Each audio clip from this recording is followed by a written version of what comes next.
I will not bow, based on the story of Shadrach, Meshach, and Abednego, Daniel 3:1-30. Conviction over compromise. Shadrach, Meshach, and Abednego refused to bow to King Nebuchadnezzar's golden image. Their decision was rooted in unwavering conviction and commitment to God. This story challenges us to reflect on the idols we may unknowingly bow to. Idols today may not be golden statues, but can take the form of money, people, societal pressures, habits, and cultural practices. These distractions test our faith and loyalty to God, often causing us to fear the fire of rejection, loss, or hardship. Let us extract practical lessons from their example and apply them to our daily walk with God. 1. Money is a necessary resource often becomes a controlling idol. Many sacrifice their purpose and mission for financial gain, driven by fear rather than faith. Like Nebuchadnezzar's threats, the fear of lack coerces many into compromising their values. Reflect on this. Where is your heart? Matthew 6:21. Shadrach, Meshach, and Abednego prioritized their commitment to God over their safety. They declared, "Even if we are not delivered, we will not bow." Are you willing to uphold your integrity, even if it costs you financially?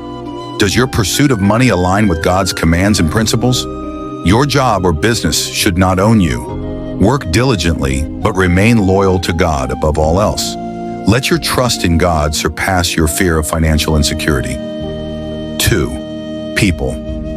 Our associations shape our decisions and values. Shadrach, Meshach, and Abednego's friendship with Daniel demonstrated the power of godly companionship. Surrounding yourself with people who share your faith strengthens your resolve. Ask yourself, do my friends encourage me to honor God? Are they willing to stand with me in the fire of trials? Avoid bowing to peer pressure because you fear looking odd or being left out. Instead, cultivate friendships that inspire faithfulness and courage. Proverbs 27:17 reminds us that iron sharpens iron and one man sharpens another. Surround yourself with those who push you closer to God. 3. Habits. Habits, both good and bad, shape our lives. Negative habits, when left unchecked, can lead us to compromise our convictions. The habits of Shadrach, Meshach, and Abednego, daily prayer, worship, and unwavering obedience, prepared them to stand firm. Examine your habits. Are there routines or practices causing you to disobey God? How can you replace destructive habits with godly ones? Overcoming bad habits starts with changing your environment and replacing vices with virtues. Romans 12:2 urges us to be transformed by renewing our minds.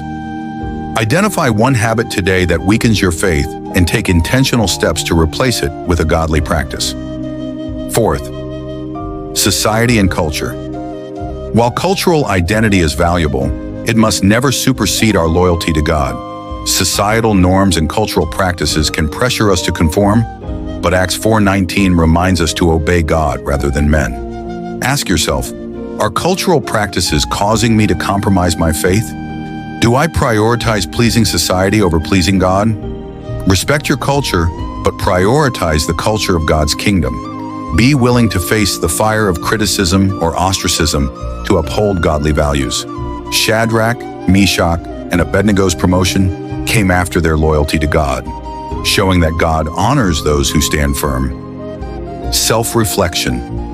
Questions: are the idols I'm bowing to worth it? The rewards of loyalty to God far outweigh the fleeting gains of compromise. God honors faithfulness. 1 Corinthians 15:58.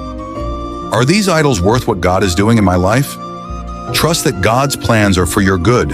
Jeremiah 29:11. Don't trade His purpose for temporary satisfaction. What values am I standing on? Without clear, God-centered values, you'll fall for anything.